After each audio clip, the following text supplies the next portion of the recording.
कशा आहेत सगळे? मजेत आहेत ना? मी पण मजेत आहे. सर्वांना अक्षय तृतीयेच्या हार्दिक शुभेच्छा.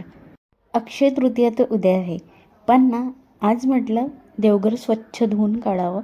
देवघर स्वच्छ धुवून म्हणजे फक्त ओल्या कपड्याने पुसायचं होतं आणि त्याच्यानंतर ना देव वगैरे मी सगळं घासून ठेवले होते. देवाचे भांडे सगळं, फक्त देवघरातलं जे काही ठेवलेल्या वस्तू आहेत ना ते सगळ्या काढायच्या होत्या आणि खूप धूळ झाल्या होत्या ना, ते फक्त पुसून ठेवायच्या होत्या. आणि ही जी भागवद्गीता आहे ना छोटीशी, सासूबाई गेल्या होत्या त्यांनी आणली. अगदी थोड्या शब्दात मी अक्षय तृतीयेचं महत्त्व सांगते. अक्षय तृतीया म्हणजे काय असतं की 3.5 मुहूर्तापैकी हा एक मुहूर्त असतो आणि अक्षय तृतीया हा अत्यंत शुभ आणि पवित्र दिवस मानला जातो. अक्षय म्हणजे कधी न संपणारा, म्हणजेच या दिवशी केलेले पुण्य, दान, जप आणि चांगली कामे कधीही कमी होत नाही, ती सतत वाढत राहतात असा विश्वास आहे. या दिवशी कोणत्याही शुभ कामासाठी वेगळा मुहूर्त पाहण्याची गरज नसते. जसं की लग्न, नवीन वस्तू खरेदी करणं, घराची सुरुवात, कोणी तर सोनं घेतात. सगळं काही आजच्या शुभ दिवशी शुभ मानलं जातं. सगळ्यांना वाटतं की सोनं का खरेदी करतात, तर या दिवशी सोनं खरेदी करणं म्हणजे आयुष्यात संपत्ती आणि भरभराट कायम राहते अशी श्रद्धा आहे. म्हणून ना लोक सोनं खरेदी करतात या दिवशी. आम्ही तर काही खरेदी केलं नाही. अक्षय तृतीयेचं महत्त्व तुम्हाला सांगता माझं मंदिर स्वच्छ धुवून घेतलं, म्हणजे पुसून घेतलं. आणि त्यानंतर ना ही जी मूर्ती आहे ना, धुतली तरी त्याचा कलर जात नाही, म्हणून मग तिला धुवून. आणि तुम्हाला समोर दिसतंय ना ते भांडे मी कालच स्वच्छ घासून ठेवले होते. आणि हा देवपाट ना माझ्या आईने मला लग्नात दिला होता. आणि त्याच्यानंतर मग ती गादी वगैरे सगळं टाकून दिली, देव सगळे मांडून घेतले आणि सगळंच मांडून घेतलं. आणि त्याच्यानंतर मी तुम्हाला समोर दाखवते, हा जो कृष्णाचा पाळणा आहे ना तो माझ्या सासूबाईंनी दिला आणि त्यातला कृष्ण माझ्या आईने दिला. तर असे सगळे भांडे आहेत, हे पण माझ्या सासूंनी दिलं आहे. तर असे सगळे भांडे ते मग सगळं लावून वगैरे घेतले मी. त्यानंतर त्यांना टिक्का वगैरे लावला. आणि टिक्का म्हणजे मी फक्त ते अष्टगंध भेटतं ते देवाला लावलं, कारण अष्टगंध लावल्यानंतर ना देवाला म्हणजे डाग पडत नाही, म्हणून मी अष्टगंधच वापरते. आणि दिवा वगैरे लावला, देवाला नमस्कार केला.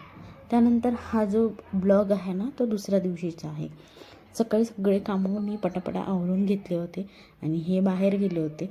तर मग म्हटलं मी माझं पटापटा आवरते. पूजा वगैरे सगळं आवरून झालं होतं. आणि आज परत मी हेअर वॉश केला होता आणि त्याच्यानंतर ना मग स्वयंपाकाच्या तयारीला लागले.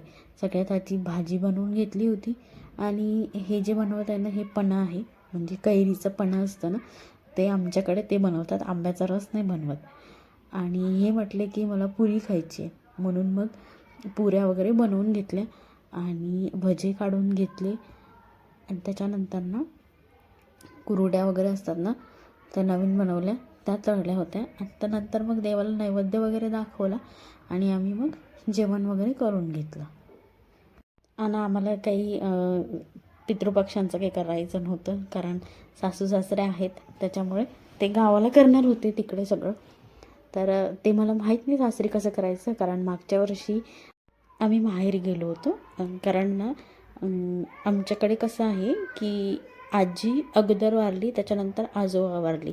तर आजी होती सुवासीन, त्याच्यामुळे ते दोघांना म्हणजे जे नवरी नवरदेव असतात, जे नवीन लग्न झालेले आहेत, एक वर्ष होण्याच्या आधी त्यांना जेवू घालतात, असं काहीतरी प्रथा आहे.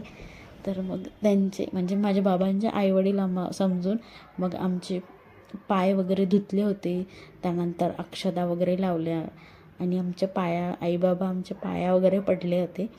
आणि त्याच्यानंतर ना ते मटके ठेवतात ना आणि त्यांची पूजा वगैरे केली. आणि त्याच्यानंतर ना मग आम्ही दोघं बसलो होतो जोडीनं.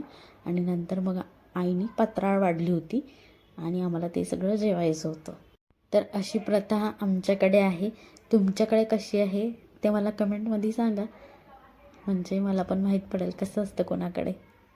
आणि पुण्यामध्ये तर मी असं ऐकलं आहे, अजून मला एक्झॅक्ट माहीत नाही काय काय असतं यांच्याकडे, पण पुण्यामध्ये असं म्हणतात की नवीन जे आंबे असतात ना मँगो, त्याचा रस खाण्याची आजपासून सुरुवात होते. तर म्हणून मग ते अक्षय तृतीयेचा मान म्हणून ते आंब्याचा रस करतात.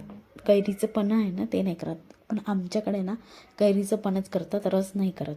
आणि त्याच्यामध्ये कैरीचं पन्हं करताना पण त्याच्यामध्ये खूप काय पदार्थ ॲड करतात.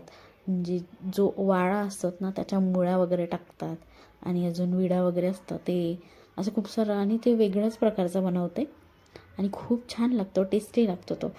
मी तर जास्त काही पदार्थ नव्हते बनवले, म्हणजे थोडेच बनवले होते. आणि आमच्याकडे ना वडे, भजी, पापड, मिक्स भाजी बनवतात, त्याच्यानंतर चटण्या बनवतात आणि साटोळी बनवतात. असं खूप वेगवेगळ्या प्रकारचं खूप सारं बनवतात. आणि त्याच्यानंतर ना मग ते सगळं जेवायचं.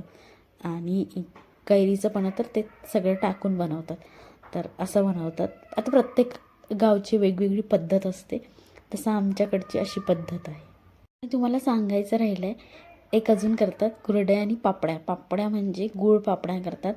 ते 2-3 प्रकारचं मिक्स करून ना गुळाचं पाणी वगैरे टाकून त्या पापड्या बनवतात या दिवशी. आणि आमच्याकडे अक्षय तृतीयेने तीज म्हणतात त्याला. अशा प्रकारे आम्ही मस्तपैकी सेलिब्रेशन केलं.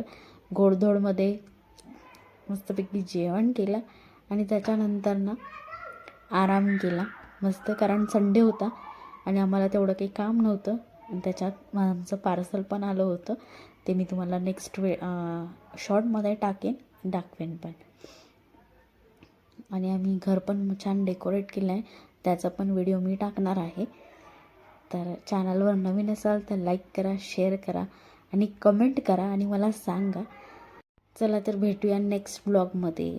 आणि अशा प्रकारे माझा स्वयंपाक होऊन तयार झाला.